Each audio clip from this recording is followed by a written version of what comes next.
이 내용을 보면 김대남 씨의 녹취가 서울의 소리에서 보도된 사건을 다루고 있네요. 당시 한동훈이 이명수 기자에게 특정 대표 후보를 공격해 달라고 요청한 내용이 녹취되어 공개된 상황입니다. 특히 이 요청이 단순히 후보자에 대한 공격에 그치지 않고 그 가족이나 자녀까지 언급하면서 공격을 부탁했다는 점이 문제가 되고 있습니다. 질문에 대한 답변으로 발언 중에 대통령을 언급하는 방식이 상당히 무례하게 들렸다는 반응도 있습니다. 녹취에서 김건희 여사에 대한 언급이 나오며 심지어 욕설까지 포함된 내용도 있다는 점에서 많은 이들이 충격을 받았을 것으로 보입니다. 이는 대통령실의 선임 행정관이 그렇게 무시하는 태도를 보인다는 것을 우려하고 김대남 씨만의 생각이 아닐 수도 있다는 생각이 드는 대목입니다. 대통령실 내부에서도 이런 태도가 퍼져 있을 가능성에 대해 경계하는 시각이 담겨 있습니다. 1. 2. 이 발언에서 전반적으로 느껴지는 감정은 현 정부의 권력 구조에 대한 불신과 비판입니다. 화자는 대통령과 대통령실 내부 인물들에 대한 태도와 동기 의식의 깊은 회의를 표하고 있습니다.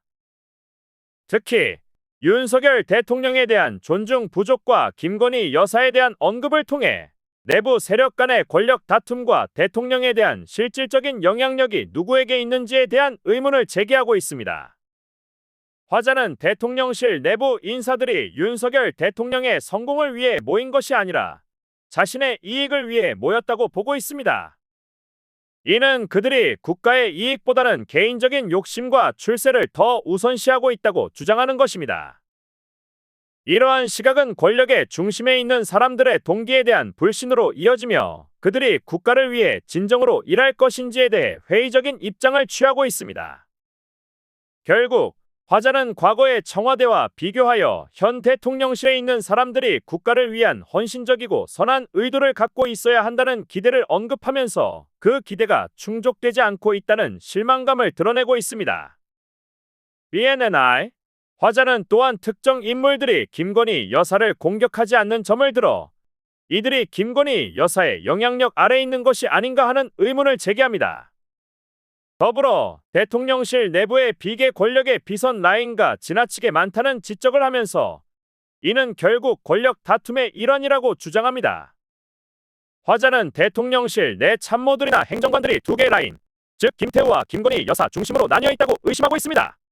김태우는 유라이트를 중심으로 세력을 형성하고 있고 김건희 여사 쪽에서도 인사들이 존재하며 이 두 세력이 서로 충돌하고 있다고 분석합니다. BNNI 이 발언은 대통령실의 운영 상황이 얼마나 혼란스럽고 비정상적으로 이루어지고 있는지를 비판하는 내용입니다.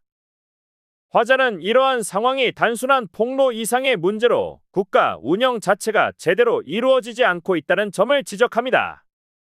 대통령실 내부의 말도 안 되는 발언들과 반복되는 폭로가 문제의 핵심으로 이는 국민들에게 큰 실망과 혼란을 야기한다고 설명합니다.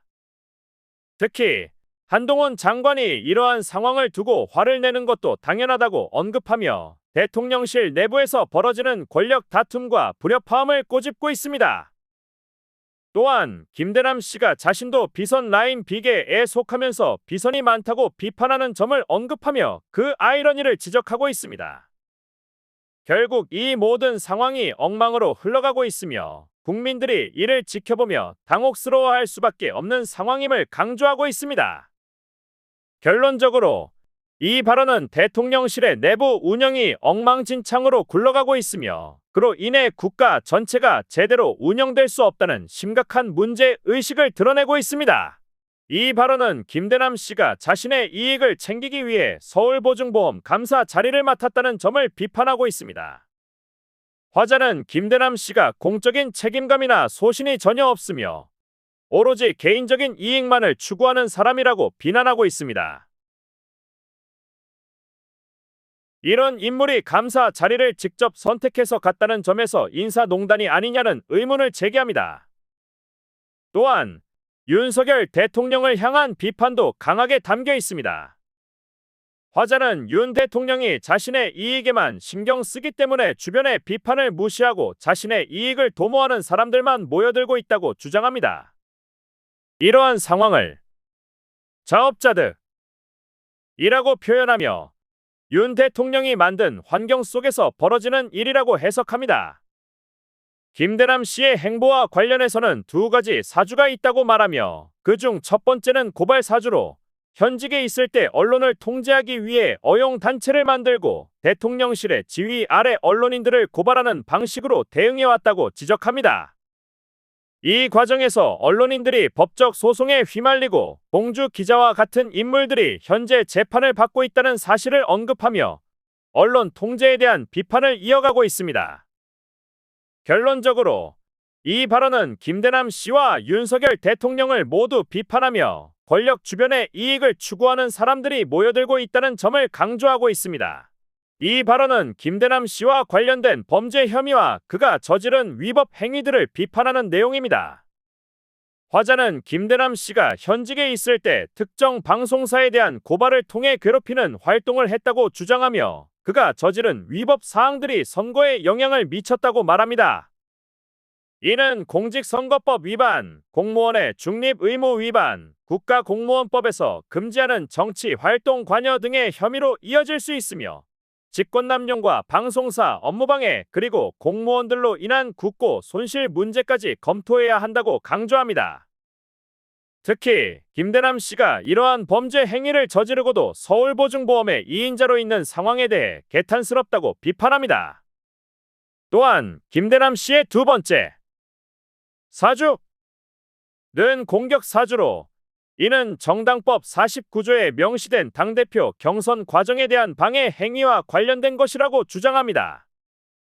만약 김대남 씨가 경선 과정에 개입하고 대통령실 역시 개입했다면 이는 정당법 위반으로 최대 5년의 징역형이 가능하다고 경고합니다. 마지막으로 한동훈 장관이 이 상황에서 피해자라고 언급하며 그가 이 문제에 대해 강하게 대응할 수밖에 없는 상황임을 시사하고 있습니다. 이 발언은 김대남 씨와 관련된 문제를 더욱 깊이 있게 다루며 그가 좌파 유튜버를 공격하도록 사주한 배경에 대한 의문을 제기합니다. 화자는 김대남 씨가 독대를 요구하면서 좌절감이나 불만을 느꼈고 이를 통해 특정 인물들을 공격하려 했다고 언급합니다. 이와 관련해 한동훈 대표도 자신의 입장을 밝혔으며 이 사건이 단순한 개인적 행위가 아니라 민주주의를 파괴하는 심각한 범죄라고 주장합니다. 화자는 김대남 씨가 단독으로 이 일을 벌였을 가능성은 낮다고 보고 있습니다. 김대남 씨가 혼자서 공을 세우기 위해 한 것일 수도 있겠지만 대통령실 내부의 분위기가 그러했기 때문에 이러한 일이 벌어졌을 것이라고 추측합니다. 즉, 김대남 씨 혼자만의 결정이 아니라 대통령실의 전략적 차원에서 한동훈을 견제하려는 의도가 포함되었을 가능성을 시사합니다.